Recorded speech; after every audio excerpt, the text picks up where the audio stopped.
नमस्कार, जय हिंद, वंदे मातरम। दोस्तों, स्वागत है आप सभी का आपके अपने YouTube प्लेटफॉर्म राजस्थान क्लासेस पर। This is Adarsh Kumar from Rajasthan classes Jaisalmer. आइए दोस्तों, आज अपन इस बेहतरीन टॉपिक को पढ़ते हैं। सुबह 9 बज चुके हैं और देखिएगा भारत की संस्कृति। दोस्तों देखिए, भारत की संस्कृति के अति महत्वपूर्ण प्रश्न आज अपन पढ़ने वाले हैं। दोस्तों संस्कृति में दोस्तों लोक नृत्य आ गए, लोक वाद्य आ गए, कोई पुस्तकें भी आ गई, कोई जो मंदिर वगैरह भी आ गए हैं। तो इससे संबंधित आज अपन बड़ा ही शानदार जो है ये प्रश्नोत्तरी करने वाले, बड़ी शानदार प्रश्नोत्तरी होने वाली है, बड़ा शानदार मॉडल पेपर होने वाला। उम्मीद करूंगा आप इस क्लास को कंप्लीट देखेंगे। आपको ये देखना दोस्तों कि अगर ऐसे प्रश्न कोई पूछे जाए तो हम कितने कुछ है जो सही कर सकते हैं। और फिलहाल इस क्लास में मैं आपको एडवांस भी बताऊंगा, जिसका जो है दोस्तों आपको ज्ञान भी रखना साथ ही साथ। ठीक है, तो बिना टाइम वेस्ट किए दोस्तों आज की क्लास को स्टार्ट करें। लेकिन स्टार्ट करने से पहले भी ये चीज दिल में होनी जरूरी है साहब, जब तक आप जीत नहीं जाते, जब तक आप जीत नहीं जाते तब तक किसी को आपके कहानी में कोई इंटरेस्ट नहीं होगा भाई साहब। बिल्कुल सही कहा कि जब तक आप जीत नहीं जाते ना तब तक किसी को आपकी कहानी में इंटरेस्ट नहीं होगा। तो पहले दुनिया को जीत के देखा, उसके बाद अपनी कहानी लोग सुनाएंगे कि अरे भाई साहब वो था, वो है, उसने कुछ कर दिखाया। तो दुनिया स्वयं सुनाएगी आपकी कहानी और सुनने वालों को भी इंटरेस्ट आएगा। और जब हम सुनेंगे फिर तो भाई साहब हमारी कहानी किसी और के मुंह से हम सुनेंगे ना तो बड़ा ही आनंद आएगा मेरे दोस्त, करके तो देखिएगा, है ना। तो इससे पहले दुनिया को जीत के देखा, वो पहला क्वेश्चन आपकी स्क्रीन पे है। अमीर खुसरो ने अपनी प्रसिद्ध मनस्वी जिसका नाम था आशिका किसके शासनकाल में लिखी थी, ये आपसे पूछा जा रहा है। बड़ा लाजवाब क्वेश्चन है मेरे दोस्तों। अलाउद्दीन खिलजी होगा या खिजर खान होगा या रायमल होगा या फिर रानी कमला देवी होगा। आपको याद होगा मेरे दोस्तों कि अमीर खुसरो जो था किसके साथी था या फिर किसके साथ था दोस्तों। लगभग हर युद्ध में साथ में भी होता था। तो राइट आंसर फिलहाल अपन ए ऑप्शन को करेंगे। अलाउद्दीन खिलजी का ये कवि था दोस्तों, अलाउद्दीन खिलजी का ये कवि था। इसको आपने लॉक कर दिया। देखिए मनस्वी जो थी आप ग्रंथ कह सकते हैं उनकी भाषा में, तो आशिका जो थी ये अलाउद्दीन खिलजी के समय लिखी गई। किसके द्वारा? अमीर खुसरो के द्वारा लिखी गई। तो ये चीज़ें आपकी क्लियर हो गई। अब नेक्स्ट क्वेश्चन आता है कि मैं दम में फाई किस प्रदेश का त्यौहार है। देखिए दोस्तों कहीं ना कहीं आपको क्वेश्चन आ रहे हैं और काफ़ी क्वेश्चन जो है नए भी आपके लिए। तो मैं दम में फाई किस प्रदेश का त्यौहार है? असम का है, मेघालय का है या फिर मणिपुर का है या फिर केरल का है? तो राइट आंसर फिलहाल अपन किसको लॉक करेंगे प्यारे दोस्तों? ए ऑप्शन को लॉक करेंगे ना, असम का है ये। ठीक है, और दोस्तों असम में भी ये एक जनजाति है, ठीक है, जाति है, उसका त्यौहार है दोस्तों। जैसे कि मैं आपको बता दूं ताई अहोम, ठीक है, ताई अहोम जाति का ये त्यौहार है दोस्तों, ताई अहोम जाति का त्यौहार है। अब आपसे प्रश्न कर लिया जाए कि कौन सी जाति द्वारा असम में मैदम में फाई जो है ये त्यौहार मनाया जाता है? तो दोस्तों ताई अहोम के द्वारा। ठीक है, और इसमें क्या होता है दोस्तों, जैसे ताई अहोम क्या करती है, अपने पूर्वजों को इसमें क्या करती है, अपने पूर्वजों को प्रसाद वगैरह चढ़ाते हैं और पारंपरिक तरीके से मतलब कि भगवान को बलिदान वगैरह देते हैं। ऐसा कुछ है जो इसमें कहा जाता है, माना जाता है। ठीक है, चलो साहब अगला प्रश्न आपकी स्क्रीन पे। अब जवाब देंगे इसका कि गुरुमुखी डोगरी व सिंधी लिपि की उत्पत्ति किस लिपि से मानी जाती है? बड़ा इंपॉर्टेंट क्वेश्चन है, ध्यान देना। तो एक बार देखिएगा, ध्यान देना इस स्क्रीन पे, कमेंट वगैरह बंद कर लीजिएगा फिलहाल, बाकी बातें ना। हाँ, तो देखिए जरा ध्यान देना कि गुरुमुखी डोगरी और सिंधी लिपि की उत्पत्ति किस लिपि से मानी जाती है? तो लॉक होगा दोस्तों यहाँ पे राइट आंसर ब्राह्मी लिपि हो जाएगा क्या? बिल्कुल नहीं होगा, शारदा लिपि हो जाएगा दोस्तों, शारदा लिपि। अब ये शारदा लिपि है ना प्यारे दोस्तों, ये इसके जो है ना विकसित होने का जो समय माना जाता है ना वो 8वीं सदी का माना जाता है। ठीक है, 8वीं सदी के मतलब आसपास इसका शारदा लिपि के विकसित होने का समय माना जाता है। ठीक है, और ये किसकी? एक ब्राह्मणी भाषा के मतलब कि ब्राह्मणी परिवार की लिपि है दोस्तों, और ये संस्कृत और कश्मीरी भाषा के लिए प्रयोग की जाती थी। ठीक है, संस्कृत और कश्मीरी भाषा के लिए इसका प्रयोग किया जाया करता था। ठीक है, चलो साहब नेक्स्ट क्वेश्चन भी आपकी स्क्रीन पे है। एजूथ चान पुराकारम किस प्रदेश का सर्वोच्च साहित्यिक पुरस्कार है? दोस्तों वैसे बात की जाए साहित्यिक पुरस्कार ज्ञानपीठ पुरस्कार है, ज्ञानपीठ पुरस्कार है भारत का सबसे बड़ा। ठीक है, हाँ सर ये हम पता है। ठीक है साहब, अब यहाँ पर आपसे ये पूछा जा रहा है कि एजुथचानपुरस्कारम किस प्रदेश का सर्वोच्च साहित्यिक पुरस्कार है। तो अगर ऐसा प्रश्न कर लिया जाए तो ए ऑप्शन को ही अपन लॉक करेंगे। कौन से ऑप्शन को? ए ऑप्शन को ही लॉक करेंगे, केरल को। ठीक है, केरल का ये दोस्तों साहित्यिक पुरस्कार है और इसको एजुथचानपुरस्कारम कहा जाता है। बड़ा लाजवाब, बड़ा इंपॉर्टेंट क्वेश्चन है साहब। ठीक है, आगे बढ़े क्या? चलो साहब आगे बढ़ते हैं। अगला प्रश्न आता है कि बासव श्री पुरस्कार जो है किस सरकार के द्वारा दिया जाता है। दोस्तों ये जानकारी रखना बहुत ज़रूरी है हमारे लिए। और देखिए, बासव श्री पुरस्कार जो है ये किस सरकार द्वारा दिया जाता है? गुजरात के द्वारा, या आंध्र प्रदेश के द्वारा, या महाराष्ट्र के द्वारा, या फिर कर्नाटका के द्वारा। तो दोस्तों ये जो है ना, ये बासव श्री पुरस्कार ये कर्नाटका सरकार के द्वारा दिया जाता है। और क्यों दिया जाता है? मतलब कि किस फील्ड में अगर कोई उत्कृष्ट कार्य करते हैं तो दोस्तों सामाजिक सुधार और सामाजिक परिवर्तन की दिशा में कोई अगर योगदान करता है ना, किसमें? सामाजिक सुधार हो गया, सामाजिक परिवर्तन की दिशा में कोई भी मतलब कि योगदान देना अपनी तरफ से, तो उसको है जो बासव श्री पुरस्कार दिया जाता है। जैसे कि कर्नाटक हो गया दोस्तों, है ना, कर्नाटक के द्वारा। नेक्स्ट क्वेश्चन आपको दे रहा हूं दोस्तों, जल्दी से आंसर बताना है। राष्ट्रीय स्मारक प्राधिकरण के चेयरपर्सन को कौन नियुक्त करता है? ये क्वेश्चन आपसे किया जा रहा है। राष्ट्रीय स्मारक प्राधिकरण, देखिए दोस्तों जो राष्ट्रीय स्मारक है ना, इसके लिए एक मतलब कि एक संगठन बनाया गया है। ठीक है, गठन किया गया एक संगठन का, देखिएगा, जिसका नाम है राष्ट्रीय स्मारक प्राधिकरण। अब इसके चेयरपर्सन की या फिर चेयरमैन की जो नियुक्ति करता ना, वो कौन करता है? तो दोस्तों राइट आंसर फिलहाल अपन लॉक करेंगे ए ऑप्शन को, राष्ट्रपति। राष्ट्रपति जो है इसकी दोस्तों नियुक्ति करता है। ठीक है, और इसका राष्ट्रीय स्मारक प्राधिकरण के चेयरपर्सन का जो है काम क्या होता है दोस्तों, मतलब कि क्यों बनाया गया? क्योंकि देखिए इनके द्वारा जो है राष्ट्रीय स्मारक जो है ना, प्राधिकरण, जैसे कि प्राधिकरण को मानेंगे अपन, है ना, प्राधिकरण के द्वारा केवल चेयरमैन ही नहीं, प्राधिकरण के द्वारा दोस्तों क्या धरोहर है, स्मारक है ना, जो भी विरासत है उस सभी की देखभाल के लिए जो है ये इसकी स्थापना की गई थी प्राधिकरण की, और इसके चेयरमैन की नियुक्ति राष्ट्रपति के द्वारा की जाती है। नेक्स्ट क्वेश्चन है, तोमर राजपूतों द्वारा बनवाया गया किला राज पिथौरा कहाँ पर स्थित है? ये आपको मोस्ट इंपोर्टेंट क्वेश्चन है, तोमर राजपूतों द्वारा बनाया गया किला राज पिथौरा जो है ये कहाँ पर स्थित है? ये आपसे प्रश्न किया जा रहा है दोस्तों। इसे राय पिथौरा भी बोला जाता है। क्या? राय पिथौरा भी बोला जाता है। अब इसका जो है बनाया किसके द्वारा गया? तो तोमर राजपूतों के द्वारा बनाया गया। ठीक है, और दोस्तों इसे है ना, इस पर काफ़ी ने जो है आक्रमण किए, काफ़ी ने जीते। वैसे है ना, वैसे मैं आपको बता दूं तो दोस्तों चौहानों ने जो है ना, चौहानों ने मोहम्मद गोरी से ये जीता था, है ना, और उसके बाद इसका नाम रखा गया था राय पिथौरा। क्या? उसके बाद इसका नाम रखा गया था राय पिथौरा, चौहानों ने रखा था, ऐसा माना जाता है। तो फिलहाल राइट आंसर होगा सी ऑप्शन, नई दिल्ली में है दोस्तों। कहाँ पर है? सी ऑप्शन को लॉक किया जाएगा, नई दिल्ली में है। नेक्स्ट क्वेश्चन आपकी स्क्रीन पे जवाब देंगे,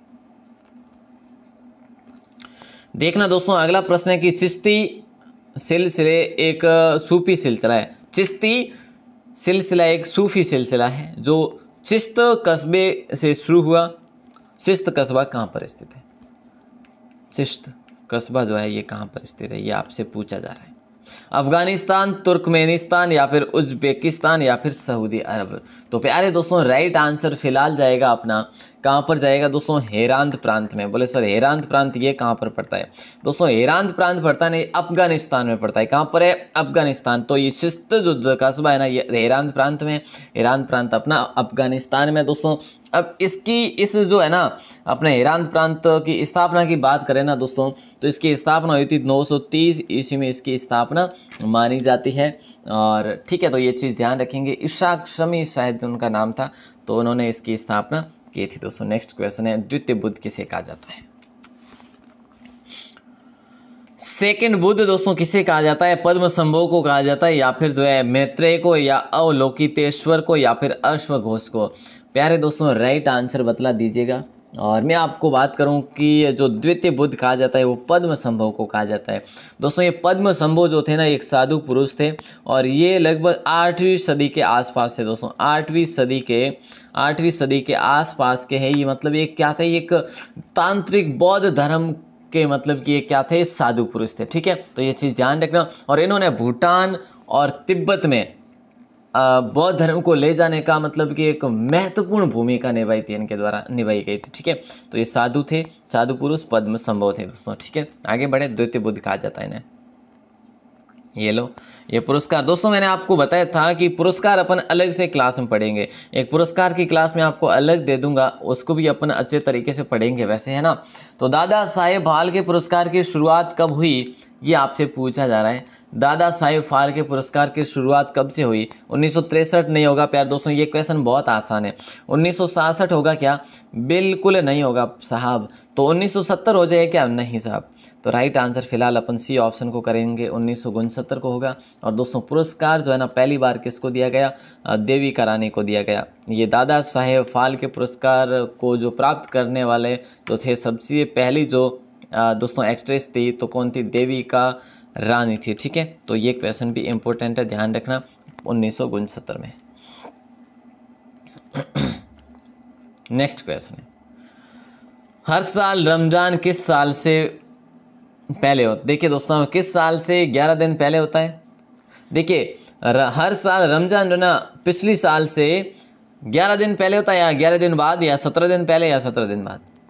दोस्तों आपको पता है टक्कर जो है ना ए और बी के साथ है, टक्कर जो है ना वो ए और बी के साथ में है।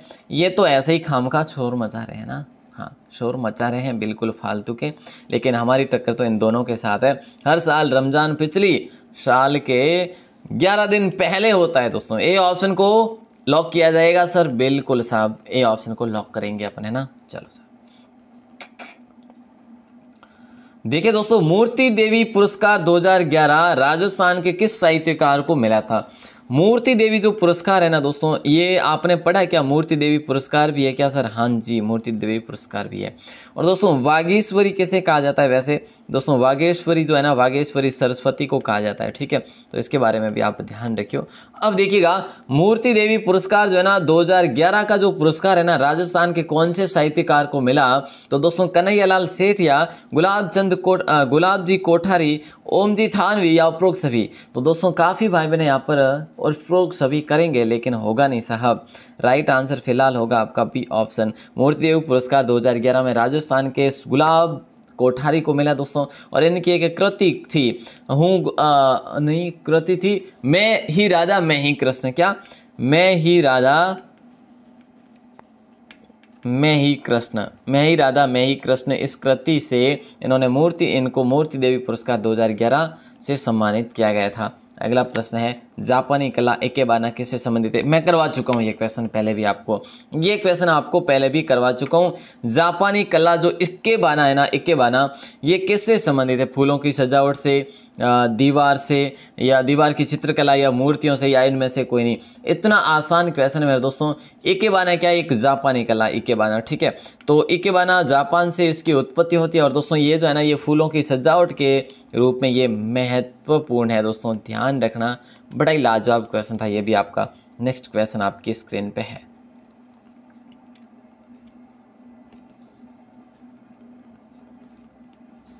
भगत आंदोलन निम्न में से किस जनजाति से संबंधित है?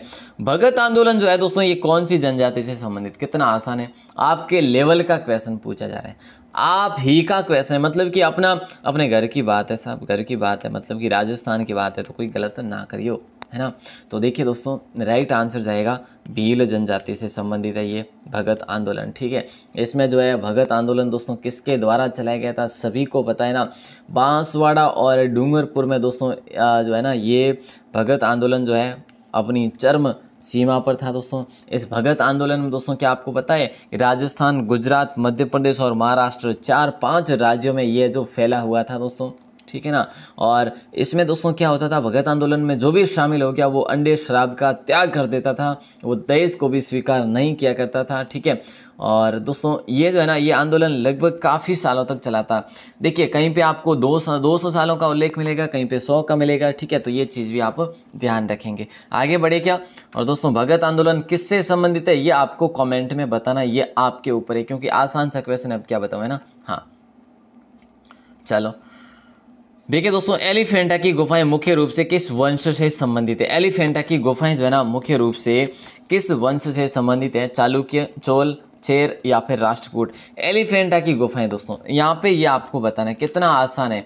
एलिफेंटा की जो गुफाएं है ना मेरे दोस्तों, इसको जो है ना 1987 में यूनेस्को ने अपनी लिस्ट में भी जोड़ दिए। क्या यूनेस्को ने अपनी लिस्ट में कब जोड़ा इस एलिफेंटा गुफा को दोस्तों? 1987 में जोड़ा। बोले सर ठीक है, ये तो बढ़िया, आपने पहले भी बता दिया था। तो दोस्तों फिलहाल लॉक करेंगे राष्ट्रकूटों को। राष्ट्रकूट राइट आंसर हो जाएगा दोस्तों। बहुत ही अच्छा क्वेश्चन है। एलिफेंटा की गुफाएं राष्ट्रकूट वंश से संबंधित है। यूनेस्को ने 1987 में से जोड़ दिया था अपनी लिस्ट में। नेक्स्ट क्वेश्चन है, केंद्रीय भारतीय भाषा संस्थान जो है ना ये कहाँ पर स्थित है? केंद्रीय भारतीय भाषा संस्थान जो है ये कहाँ पर है? देखिए बेंगलुरु में है, मैसूर में है, मुंबई में है या फिर जो है दिल्ली में है। तो राइट आंसर दिल्ली होगा नहीं, मुंबई भी नहीं होगा मेरे दोस्तों। मैसूर को लॉक करेंगे। अब आप पूछेंगे सर मैसूर कहाँ पर है? ये तो आसान है साहब। मैसूर दोस्तों कहाँ पर है? कर्नाटक में। बिल्कुल आसान है साहब, कर्नाटक में है ना। चलो आगे बढ़ते हैं, आगे बढ़ते हैं दोस्तों। और जैसा कि मैंने नंबर 15 में बताया दोस्तों कि एलिफेंटा की गुफाएं कहाँ पर है, तो एलिफेंटा की गुफाएं दोस्तों सभी को पता होना चाहिए महाराष्ट्र में है, ठीक है। और एक क्वेश्चन मैंने आपको पूछा कि भाई जो भगत आंदोलन है वो किससे संबंधित है, तो दोस्तों वो गोविंदगिरी से संबंधित है। किससे संबंधित है? गोविंदगिरी से, ठीक है। आगे बढ़ते हैं और अगले प्रश्न को देखते हैं। अगला प्रश्न देखिएगा, भारतीय संगीत में अभंग किस देवता के भजन कहलाते हैं दोस्तों?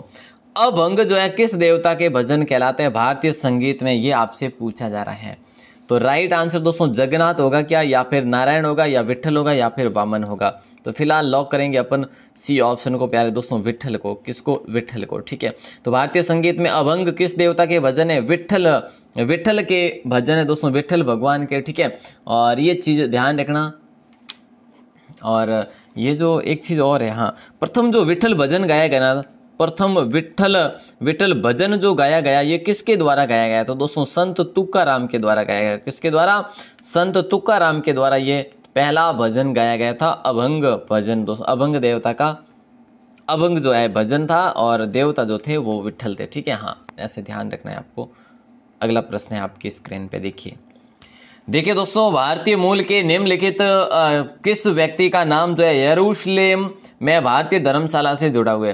इनमें से भारतीय मूल के वो व्यक्ति जिनका नाम जो है यरूशलेम में भारतीय धर्मशाला से जुड़ा हुआ है, ऐसे दोस्तों कौन है वो आपको बताना है। शेख मोहम्मद मुनीर हसन अंसारी, साले वाहिद, मोयद्दीन सईद करमुद्दीन दोस्तों, या फिर जो है मोहन जश्न मली। राइट आंसर जाएगा ना वो दोस्तों किसके साथ? यरूशलेम में भारतीय धर्मशाला से जुड़ा नाम है ना शेख मोहम्मद मुनीर हसन अंसारी हो जाएगा। ए ऑप्शन को यहाँ पर सही करेंगे आप, ठीक है। ये क्वेश्चन थोड़ा सा नया था, इसको फिलहाल इतना ही आप याद रखेंगे। नेक्स्ट क्वेश्चन है, नृत्य रूप लटा पद किस नृत्य से संबंधित है? देखिए दोस्तों, देखिए लटा और पद ये क्या है? ये नृत्यों के रूप है दोस्तों। क्या है? नृत्यों के रूप है, ठीक है। तो दोस्तों देखिए किस नृत्य से संबंधित है ये? कुचिपुड़ी, कथक, भरतनाट्यम या फिर जो है संबंधित है। तो दोस्तों राइट आंसर जो जाएगा वो किसके साथ जाएगा? जल्दी से आंसर बनेगा, फिर अपन आगे बढ़ते हैं। और दोस्तों क्या आपको याद है कि ये जो भरतनाट्यम वगैरह है, भरतनाट्यम ये किसका है दोस्तों? कौन से राज्य का है? ये चीज़ भी तो आपको पता होनी चाहिए प्यारे दोस्तों। तो भरतनाट्यम जो है किसका है, कहाँ का है दोस्तों? जल्दी से बता दीजिएगा, फिर मैं आपको बताता हूँ बाद में। पहले आप देखते हैं कौन कौन बताते हैं। तो यहाँ पे राइट आंसर जो है रूप जो है ना लटा और पद, ये आपका भरतनाट्यम हो जाएगा, सी ऑप्शन, ठीक है। तो भरतनाट्यम का आपको बताना है दोस्तों कि भरतनाट्यम जो है, भरतनाट्यम कहाँ का, कौन से राज्यों का है, ठीक है। हाँ, और अगला प्रश्न भी आपके स्क्रीन पे आ चुका है, जल्दी से आंसर भी बनेगा। बताइएगा दोस्तों, नंबर 20 क्वेश्चन है कि प्राचीन भीमा देवी मंदिर जो है किस प्रदेश में है? प्राचीन भीमा देवी मंदिर जो है किस प्रदेश में है? पंजाब में, हरियाणा में, या फिर उत्तर प्रदेश में, या फिर बिहार में? इस क्वेश्चन का आंसर दे दीजिएगा। और जिन्होंने भी भरतनाट्यम का बताया ना सर तमिलनाडु का है, बिल्कुल सही है। भरतनाट्यम दोस्तों तमिलनाडु का शास्त्रीय नृत्य है, ठीक है, मुख्यतः। और इसके यामिनी कृष्णमूर्ति, सोनल मानसिंह, रुक्मणी देवी है ना, ये जो है इनके मुख्य कलाकार है। चलो सर बिल्कुल। तो प्राचीन भीमा देवी मंदिर जो है किस प्रदेश में दोस्तों? और इस प्रकार के अवशेष जो कि है यहाँ पे ज़्यादा कोई नहीं। तो राइट आंसर फिलहाल लॉक करेंगे अपन हरियाणा को दोस्तों। किसको? बी ऑप्शन को लॉक करेंगे, ठीक है। और दोस्तों इससे जो है ना हरियाणा को दोस्तों इस प्राचीन भीमा देवी मंदिर को उत्तर भारत का खजुराहो कहा जाता है। अगर दोस्तों पूछ ले जाए उत्तर भारत का खजुराहो दोस्तों इसे कहा जाता है, ध्यान रखना।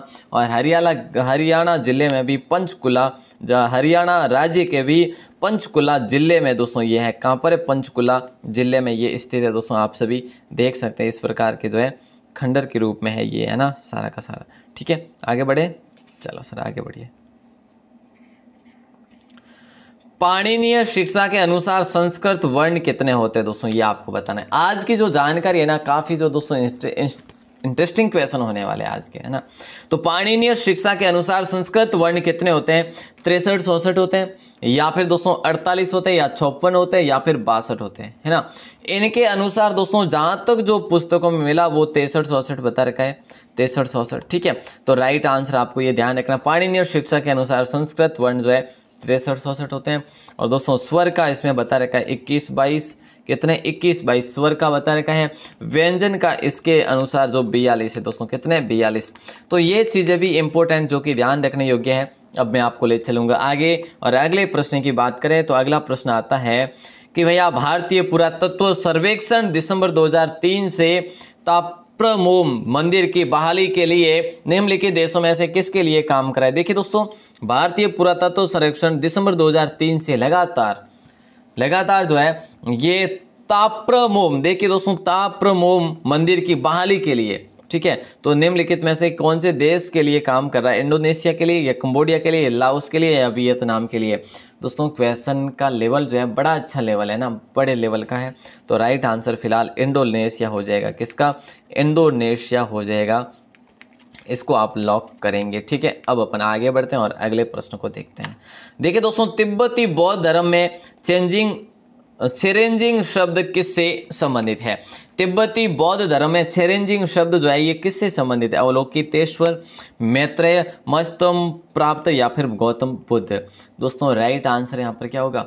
अवलोकितेश्वर होगा। क्या होगा? अवलोकितेश्वर। ए ऑप्शन को सर लॉक किया जाएगा। हाँ जी, लेकिन इसके बारे में आपको यहाँ पर बताऊंगा नहीं दोस्तों कि क्या है, कौन थे। ठीक है, अवलोकितेश्वर किसको कहा जाता है, क्योंकि ये क्वेश्चन मैं आपको लास्ट वाला क्वेश्चन देने वाला हूं, है ना। तो दोस्तों अवलोकितेश्वर किसे कहा जाता है, अगर ये क्वेश्चन पढ़ना है तो सबसे लास्ट के क्वेश्चन तक बने रहना पड़ेगा, है ना। हाँ, तो रिगोन दोस्तों थुप्टेन मनोविज्ञान मठ कहाँ पर है, ये आपको बताना है। रिगोन थुप्टेन मनोविज्ञान मठ जो है ये उड़ीसा में है, या हिमाचल प्रदेश में, या फिर जम्मू कश्मीर में है, या फिर सिक्किम में है, ये आपको बताना है दोस्तों, आपको बताना है, जल्दी से आंसर देना है प्यारे दोस्तों। फिलहाल लॉक करेंगे ए ऑप्शन को, ओडिशा में दोस्तों। ठीक है, और ओडिशा में दोस्तों इसका उद्घाटन किया गया था दलाई लामा के द्वारा। ठीक है, दलाई लामा के द्वारा इसका उद्घाटन किया गया है दोस्तों। इंपॉर्टेंट क्वेश्चन है, ध्यान रखना। रिगटोन थुप्टेन मनोविज्ञान जो मठ है ना, ये ओडिशा में स्थित है। अगर ऐसा भी प्रश्न बन जाए हमारे लिए तो बहुत है। रूमटेक मठ कहाँ पर है दोस्तों, ये क्वेश्चन मैं आपको पहले बता चुका हूँ, है ना, पहले करवा चुका हूँ दोस्तों। रूमटेक मठ जो है कहाँ स्थित है? अरुणाचल प्रदेश, हिमाचल प्रदेश, सिक्किम, या फिर जम्मू कश्मीर है। रूमटेक मठ जो है दोस्तों, ये जो है ना, इस दोस्तों जो सारे मठ है ना, इस सारे मठों में दोस्तों इसको जो क्या कहा जाता है? धर्म चक्र केंद्र कहा जाता है। क्या? धर्म चक्र केंद्र कहा जाता है, मतलब कि एक महत्वपूर्ण ये मठ है। ठीक है, और ये दोस्तों गंगटोक के पास में, कहाँ पर है? गंगटोक के पास में। तो फिलहाल कौन से ऑप्शन को लॉक करेंगे सर?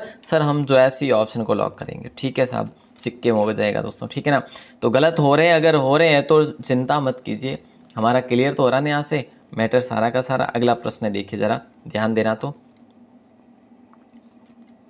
देखिए दोस्तों, मैं आपको सुपर फास्ट भी कर रहा हूं। देखिए, दलाई लामा तिब्बती बौद्ध धर्म के निम्नलिखित उप स्कूलों में से किसके अस्थायी प्रमुख है? दलाई लामा तिब्बती बौद्ध धर्म के निम्नलिखित में से उप स्कूलों में से किसके अस्थायी प्रमुख है दोस्तों?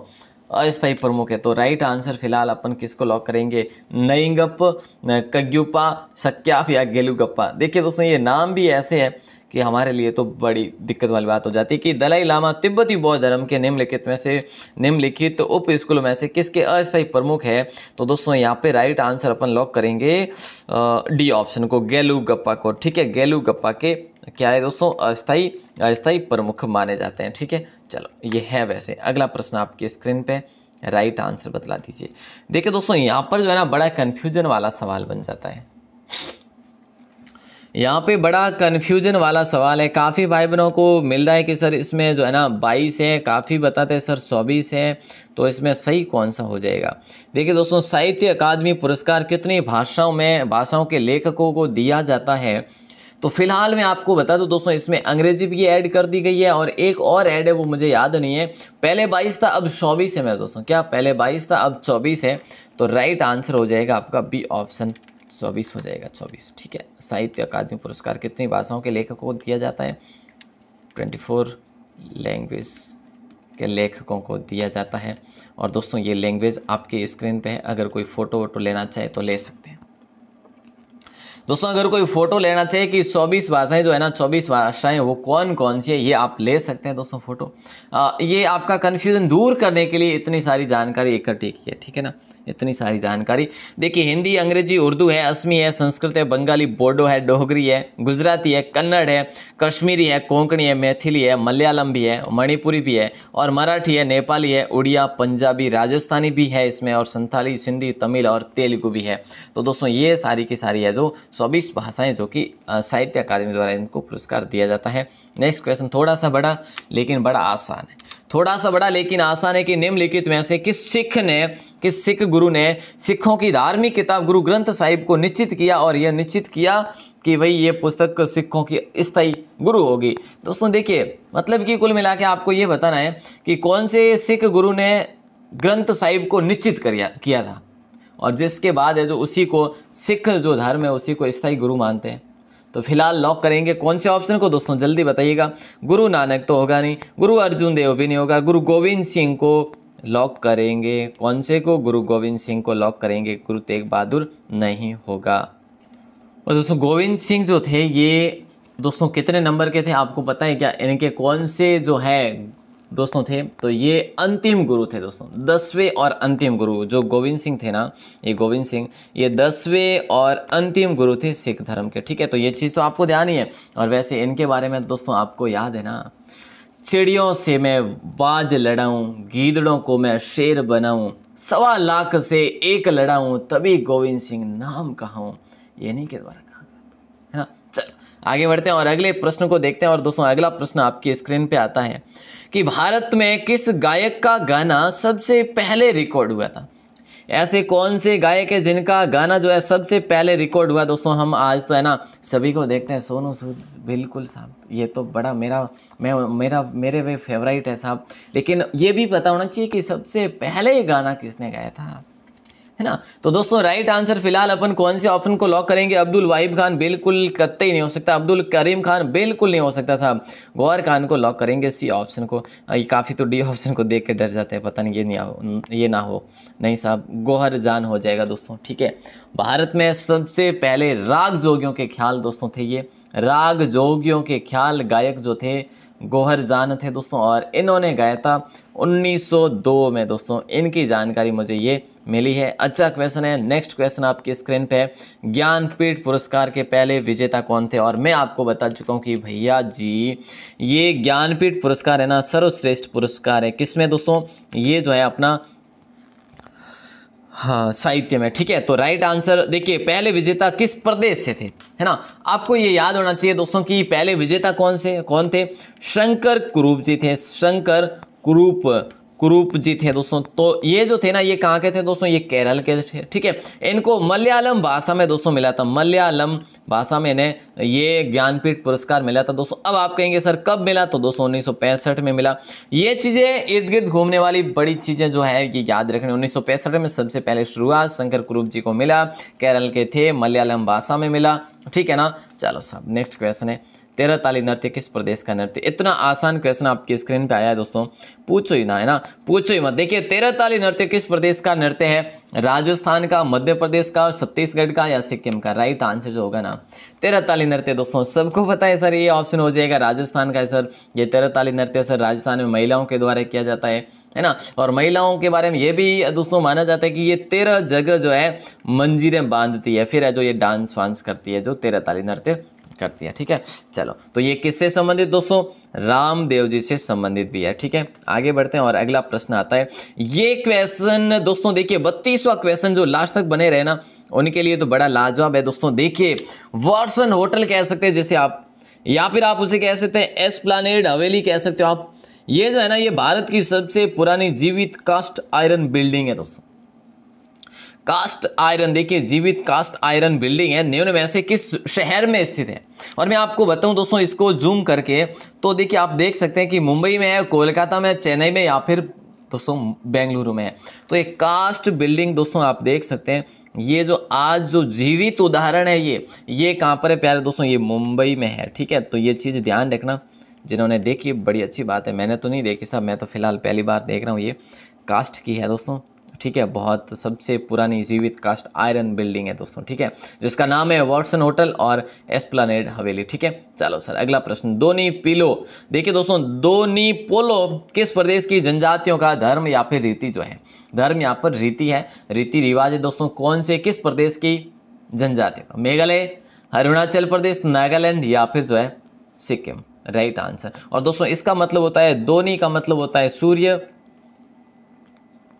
पोलो का मतलब होता है चंद्रमा। ठीक है, चंद्रमा बिल्कुल। तो सूर्य, दोनी का मतलब सूर्य और पोलो का मतलब ये चंद्रमा को मानते हैं दोस्तों। ठीक है, तो यहाँ पर फिलहाल लॉक करेंगे अपन अरुणाचल प्रदेश को, बी ऑप्शन को लॉक किया जाएगा। दोनी पोलो किस प्रदेश की जनजातियों का धर्म या रीति है? अरुणाचल प्रदेश के। ठीक है, चलो सर नेक्स्ट क्वेश्चन है 34 नंबर। ये प्रश्न किया जा रहा है आपसे, निम्नलिखित में से कौन सी गुफा मध्य प्रदेश की है? निम्न में से कौन सी गुफा मध्य प्रदेश की गुफा है? दोस्तों देखिए आपके लिए कंटिन्यू जो है दोस्तों, इतना जो है ना, इतना टॉपिक वाइज कंटेंट आपको नहीं मिलेगा राजस्थान की कोई भी क्लासेज पर दोस्तों। यहाँ पर ये क्लासेज ऑनलाइन को आप अगर लेना चाहे तो ऑफलाइन के जरिए पढ़िए मेरे दोस्तों। आपको ये देखना है कि मेरी अटेंडेंस होती है या नहीं। और एक चीज़ और, अटेंडेंस होती भी है ना, वो कमेंट पढ़ने के लिए और बातें करने के लिए होती है या फिर पढ़ने के लिए होती है, ये भी है। मैं देखता हूँ 3-4 भाई बहन ऐसे जो आते हैं, बातें कर लेते, क्लास स्टार्ट होते ही रफू चक्कर, पता है कि हम तो बातें करने के लिए आए थे। अरे भाई साहब अपना समय क्यों ख़राब कर रहे हो यार? समय बड़ा कीमती है साहब, लगा लो कहीं पे भी लगा लो, सक्सेस कर देगा, है ना। हाँ बाकी तो मैं क्या कहूँ, है ना। चलो कभी कभी देखता हूँ कमेंट सेक्शन तो दिमाग ख़राब होता है कि ये जो है आधा घंटे पहले भी अपना टाइम वेस्ट करते हैं लोग।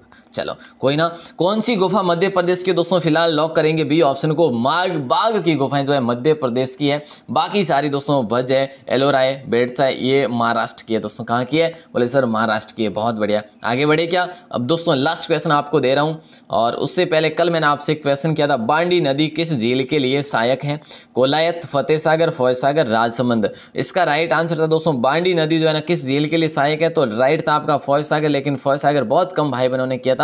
तो ध्यान रखना, अगर जिसने भी फतेह सागर किया, कोलायत किया, राजसमंद किया, कोलायत तक तो ये बांडी नदी जाती भी नहीं है साहब, है ना। तो थोड़ा सा ध्यान रखें, मतलब आपको एरिया भी ध्यान रखना कि कौन सा क्षेत्र है यहाँ पर, है ना। बांडी नदी का क्षेत्र कौन सा है, तुक्का भी लगाए ना, कुछ क्षेत्र को देख के, है ना। चलो तो लॉक करेंगे फाय सागर को। फाय सागर दोस्तों कहाँ पर है?